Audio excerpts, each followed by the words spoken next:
प्रधानमंत्री किसान सम्मान निधि की 20वीं किस्त राष्ट्रीय अंतरण के अवसर पर आज आदिवासी सेवा सहकारी समिति भैंसमा में किसान संगोष्ठी का आयोजन किया गया है, जिसमें समिति क्षेत्र से आए किसानों को टीवी के माध्यम से प्रधानमंत्री के किसान सम्मान निधि योजना के किसानों के खाते में सीधे अंतरण राशि का लाइव प्रसारण दिखाया गया। अंतर्राष्ट्रीय सहकारिता वर्ष के तहत आयोजित इस किसान संगोष्ठी में IFFCO company, Indian farmer fertilizer cooperative limited के द्वारा अपने रासायनिक उर्वरकों, नैनो यूरिया, डीएपी एवं अन्य तरल उत्पादों की उपयोगिता, प्रयोग विधि एवं उनके गुणवत्ता लाभ के बारे में उपस्थित किसान भाइयों को इफको कंपनी के क्षेत्र प्रबंधक नवीन तिवारी के द्वारा विस्तार पूर्वक कहा गया है। इस आयोजन में मुख्य रूप से जनपद सदस्य भैंसमा भूपेंद्र कंवर, मंडल उपाध्यक्ष गोवर्धन पटेल, पर्यवेक्षक मोहम्मद जमाल खान, समिति भैंसमा के प्रबंधक तुलेश्वर कौशिक, समिति दुर्पा के प्रबंधक ललित रजक, समिति तलकैसा से दुलीशन धीवर एवं उमाकांत लहरी, सर्वमंगला तंवर, ग्रामीण कृषि विस्तार अधिकारी जेएल खुटे एवं रामलाल कंवर,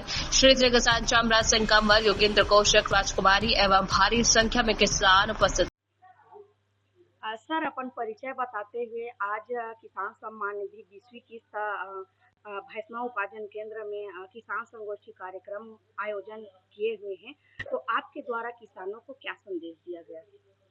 आज प्रधानमंत्री किसान सम्मान निधि की 20वीं किस्त के उपलक्ष्य में किसान संगोष्ठी कार्यक्रम का आयोजन भैंसमा सेवा सहकारी समिति जिला कोरबा में किया गया, जहां पर सबसे पहले हमारे माननीय प्रधानमंत्री श्री नरेंद्र मोदी जी का जो है उद्बोधन जो है हमारे जो है भैंसमा समिति से संबंधित जो ग्रामीण कृषक सदस्य हैं उनको जो है सजीव जो है चलाकर जो है उनके मैसेज को किसानों तक पहुंचाया गया।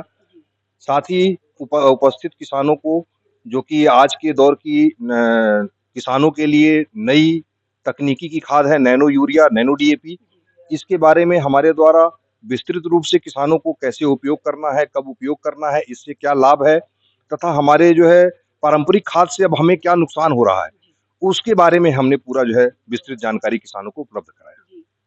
बताएंगे फसल बीमा की योजना अंतर्गत जैसे किसान खेत में जाते हैं दवा छिड़काव करने के लिए, तो उनके बीमा के लिए कुछ सुविधा है? बीमा के लिए उनका जो है जैसे कि मैं बता रहा था कि किसान यदि इफको की खाद समिति से लेते हैं तो ऑटोमेटिक उनका जो है 2 लाख रुपए तक का जो है खाद बीमा साथ या खाद संकट हरण बीमा योजना के अंतर्गत जो कि इफको की एक जो है योजना है, उसके अंतर्गत ऑटोमेटिक उनका जो है बीमा जो है कवर हो जाता है। ये जो है एक्सीडेंटल बीमा है। यदि खेती किसानी करते समय किसान को कोई जो है होनी अनहोनी होती है तो उसमें जो है 2 लाख रुपए तक का जो है इफको की तरफ से, आईटीजीआई की तरफ से, इफको टोक्यो जनरल इंश्योरेंस का ये है, उसकी तरफ से जो है हम कवर करते हैं। और जब ये किसान जिस दिन परमिट कटवाते हैं उसके 1 महीने बाद ये बीमा शुरू होता है और 12 महीने तक वो चलता है।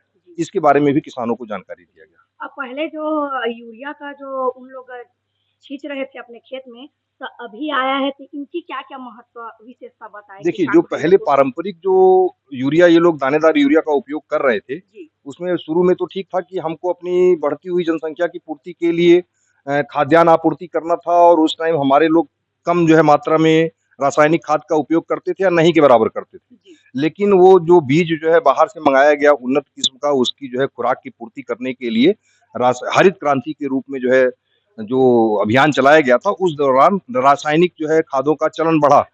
लेकिन अब जो है जो यूरिया जो दानेदार उपयोग कर रहे हैं उनका उपयोग करने से उसकी जो कार्य क्षमता है वो मात्र 30 से 35% ही है। जैसे मान लीजिए यूरिया किसान खेत में मात्र 100 किलो डाल रहा है तो उसका 30 से 35% ही पौधे के द्वारा उपयोग किया जा रहा है। बाकी जो है या तो जमीन में चला जा रहा है या वायुमंडल में उड़ जा रहा है। तो उससे क्या हो रहा है कि हमारी जमीन का जो पीने वाला पानी है, वो मिट्टी का जो पानी है वो जो है दूषित हो रहा है, वायुमंडल भी दूषित हो रहा है। और यूरिया पे शासन के द्वारा दिया जाता है सब्सिडी, उसमें हमारा राष्ट्रीय क्षति भी है कि 70% हमारा जो है बेकार चला जा रहा है। ये जो नया जो है आया हुआ है नैनो यूरिया, इसमें क्या है, इसकी जो एफिशिएंसी है 90 to 95% है। 90 से 95% भाग पौधे के द्वारा उपयोग कर लिया जा रहा है। इसका सिर्फ छिड़काव करना है, पौधे के ऊपर जाएगा, पौधे के अंदर अवशोषित कर लिया जाएगा और उसकी नाइट्रोजन की पूर्ति करके ये फिर उसमें से समाप्त हो जाएगा। तो इससे हमारा जो है वातावरण और हमारी मिट्टी जो है बची रहेगी उपयोग करने से और उत्पादन में कोई कमी नहीं है, उत्पादन में बढ़ोतरी ही होगी। अपना परिचय बताएं। मेरा नाम नवीन कुमार तिवारी है। मैं इफको में उप क्षेत्रीय प्रबंधक बिलासपुर में पदस्थ हूँ।